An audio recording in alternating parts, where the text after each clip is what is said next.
Hello, and welcome back to Let's Replay Mystery Case Files Dire Grove. I'm MCFPapa, and this is part 5. And right now, we got the meat we microwaved, so we're gonna go give the wolf a little snack. Oh, but first, doing another hidden object scene.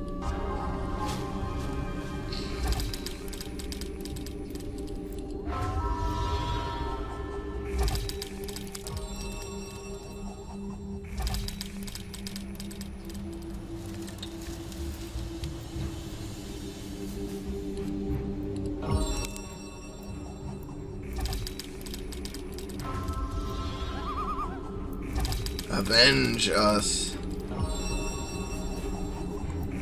I don't think that really has any meaning. I think that was just something creepy they threw in. But even though, like, this is of a dumpster and stuff, like, there is still, like, a pretty fountain or bird bath with a frozen bird inside and, like, light shining through the trees and stuff, so it looks prettier. And also, you really can't see much of the trash itself, because there's a lot of, like, other items thrown in or snow on top.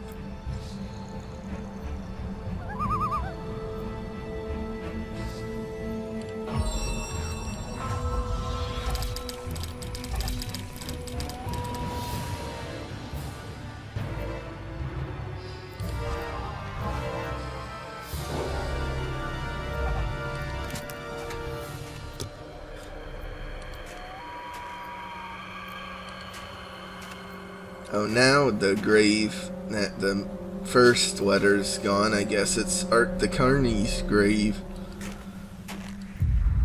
Foreshadowing Fate's Carnival 4 years in advance.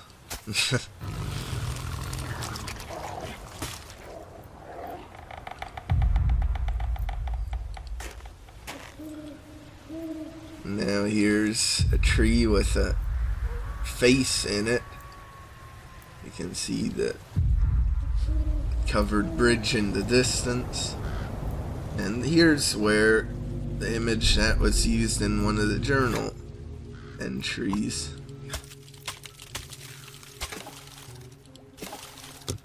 We get a frozen feather.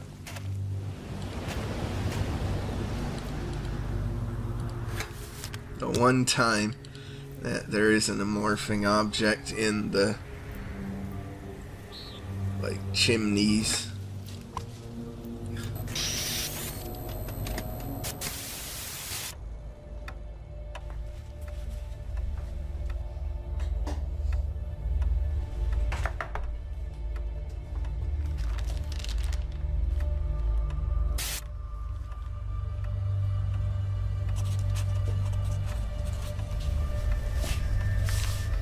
What are you doing? Just leaving a note in the guest book.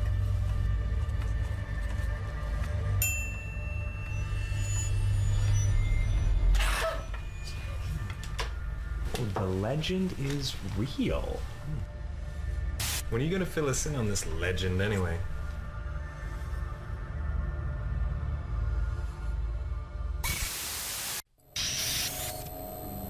I guess Jack never got his answer.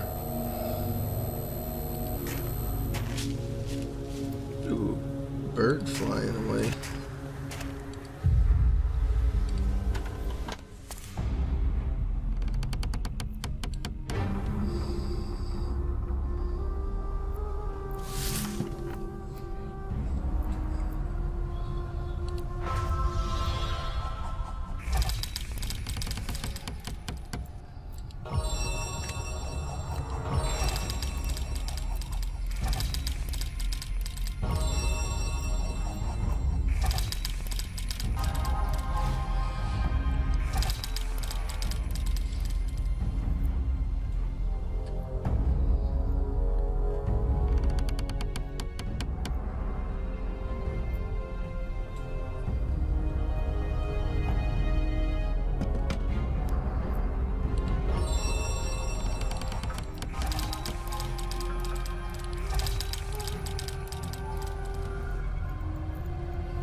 like, this scene is good for how it's themed. Like, it's a hunting lodge, so there's lots of hunting related stuff to find, like shotgun shells or traps or bow and arrow. Goggles I'm not so sure about.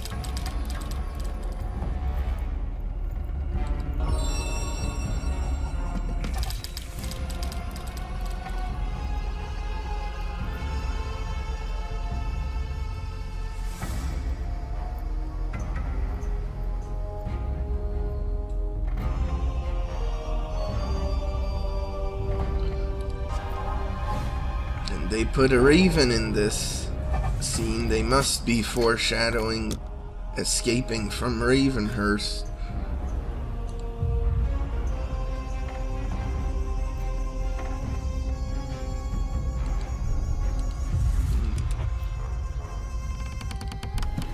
Ooh. I've come upon an old hunting lodge located a few hundred yards beyond the hotel. Snowy footprints leading through the door suggest one or more of the students recently came this way. I could swear I'm hearing whispers, but it's hard to tell with my ears almost numb to the touch from cold. The ever-present ice makes itself at home amongst the dusty sporting goods and mounted trophies of hunts long past. Their haunting glances chill my already frigid extremities while silently conveying an omen of warning. I'm next if I stay here. A door at the rear of the lodge is rendered impassable by the creeping ice, and a kerosene lantern devoid of fuel are the only additional details worth noting. What confused me when I first played this was you would think the de-icer spray, which is called Lock De-icer when you find it in the dumpster hidden object scene, you'd think that would be used here, but no, you used the ice pick.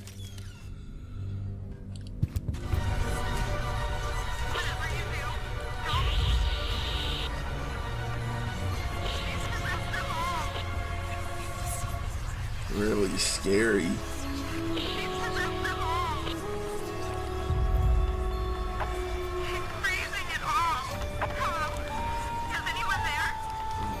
And it's cool that you can hear Allison on the walkie-talkie. Ooh, she's the hunter. I've located another missing student. She's almost completely encased in ice, and she too is holding a relic similar to the one in the fishing shack. Like the young man I discovered on the lake, the girl in the bathroom is somehow still alive within some kind of possessed or altered state. Clutched inside her icy grasp is a walkie-talkie that occasionally receives distress calls from another party. Unfortunately, the communication is only working in one direction, as the woman on the other end is unable to hear me or incapable of responding. I have a feeling the answer to what is happening in Dyer Grove is linked to the woman I'm hearing and the strange artifacts the now frozen students are holding. I need to find her. And then there's this puzzle, which is notably easier than the one done in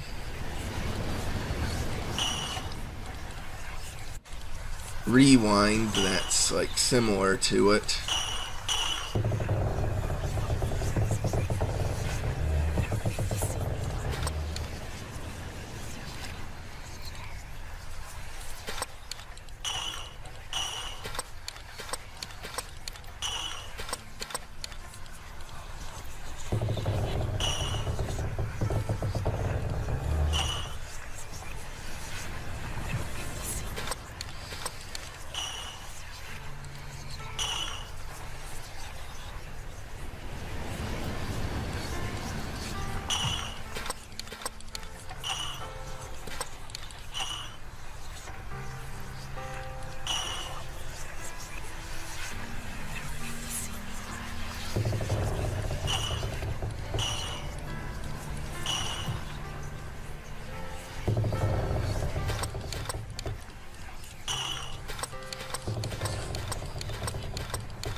Where?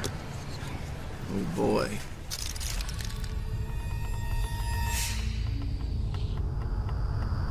I am the hunter. I am the hunter. I am the hunter. I am the hunter. I am the hunter. I am the hunter. I am the hunter. I am the hunter. I am the hunter. I am the hunter. I am the hunter. I am the hunter. I am the hunter. And they did a pretty good job with her makeup here to make her look more frozen and stuff.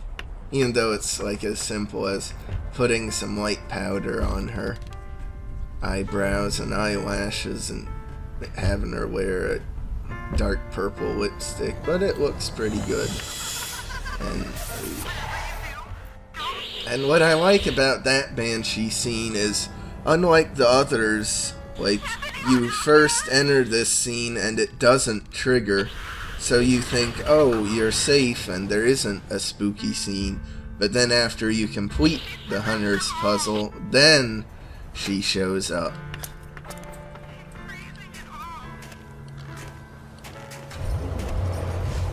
She's grabbing at me again.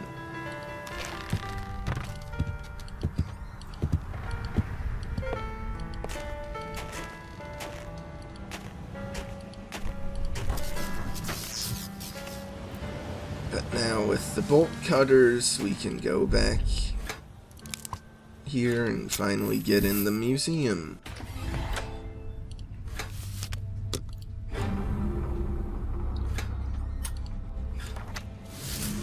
A sturdy chain barring entrance to the museum provided little opposition to a pair of bolt cutters I found behind the hotel.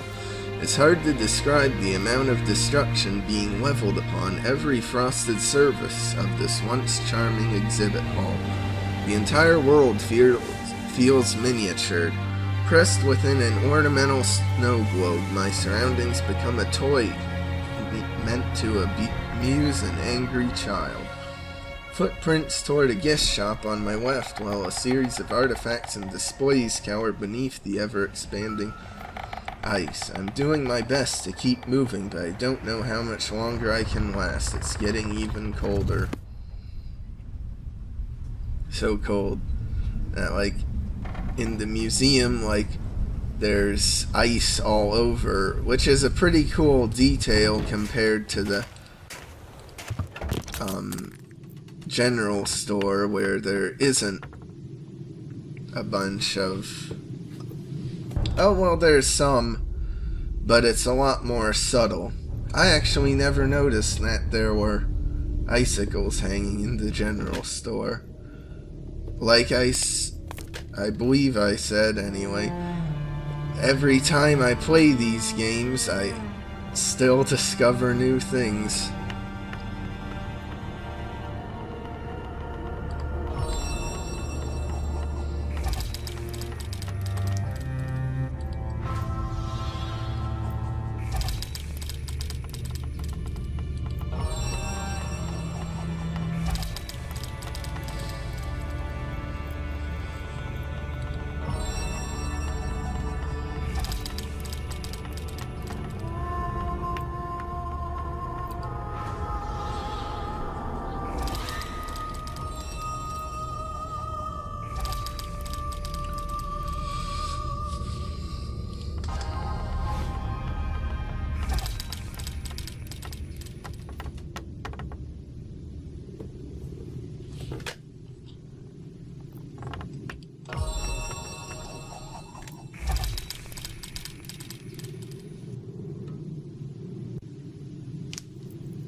It's weird because I noticed the icicles in this scene, but I never noticed them outside, like in the main area. I swear I clicked on that.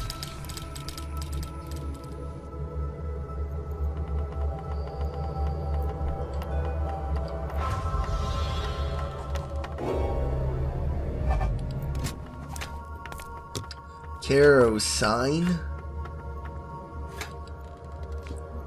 Oh, another another videotape to play, but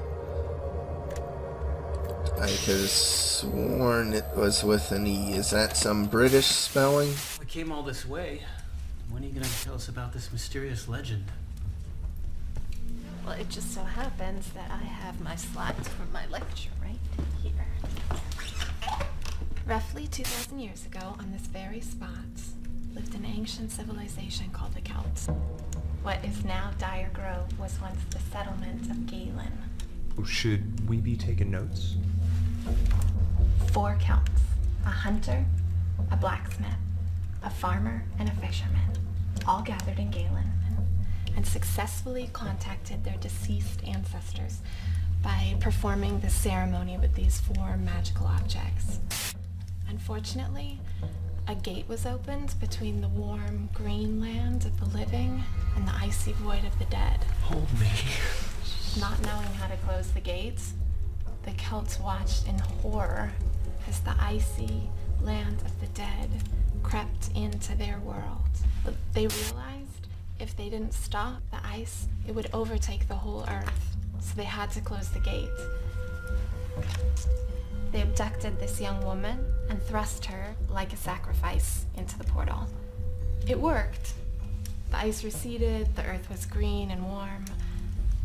The Celts collected those magic objects and hid them in different places so that they would never be united again. And what happened to the girl? Well, some people call her the Banshee, other people call her the Ice Lady.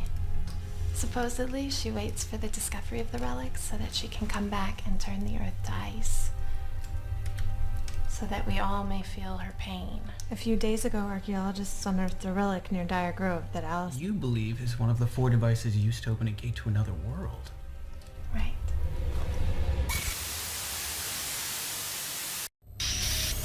And that was a pretty exposition-heavy video there, especially compared to some of the other ones.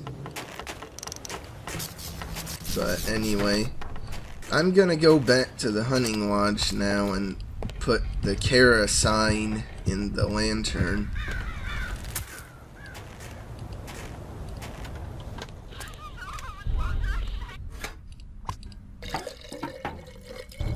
And now, usually I don't do this until much later when I actually need the lantern.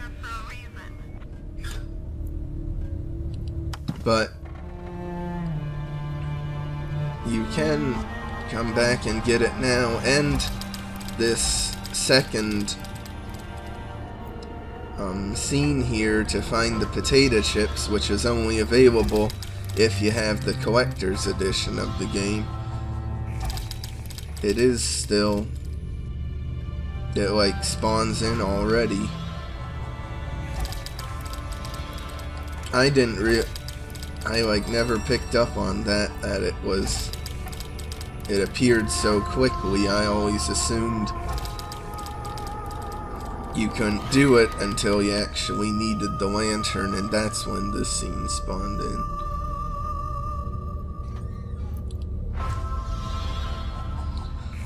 So this just goes to show that you can do and get the first Freddy the Fish before the second one. But that's assuming you went to the general store and didn't start exploring the museum to find the hint for the second one.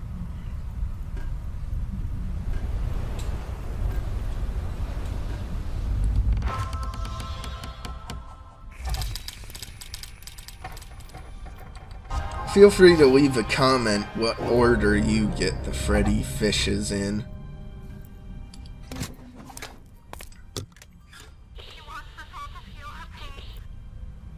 Oh, you can even hear Allison from out here. I didn't know that.